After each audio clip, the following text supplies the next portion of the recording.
ito naman yung positive ng supply natin, capacitor, positive, negative.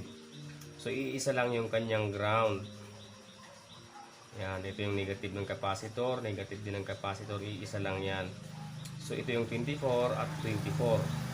So diyan natin ito ilalagay. Yan, kabit natin.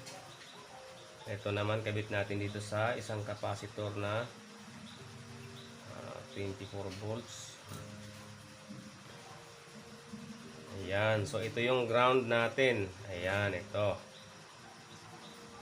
Lagay natin dito. Ayan. Tapos ititest natin siya kung gumana na. Ayan. So mamaya isi-save na lang natin lahat at ipipix natin itong transformer. Ayan, i-plug in natin. Bali naka-on na siguro ito. Ayan, on ko na. Ayan. Plug in. Ayun.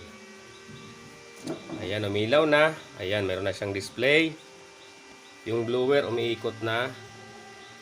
Ayan, rinig naman siguro yung blower. Ayan. Tapos i-test natin itong kanyang out kung mayroon na. Ayan, zoom ko na lang itong camera. Ayun. So yung voltahe niya ay mayroon na siyang 61 volts. 67.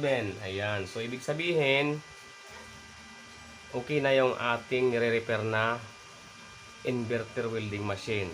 Ayun. So ilang beses ko na ginawa yung mga ganito na proseso kapag wala tayong pamalit na pyesa. Ayan, pwedeng ganitong gawin.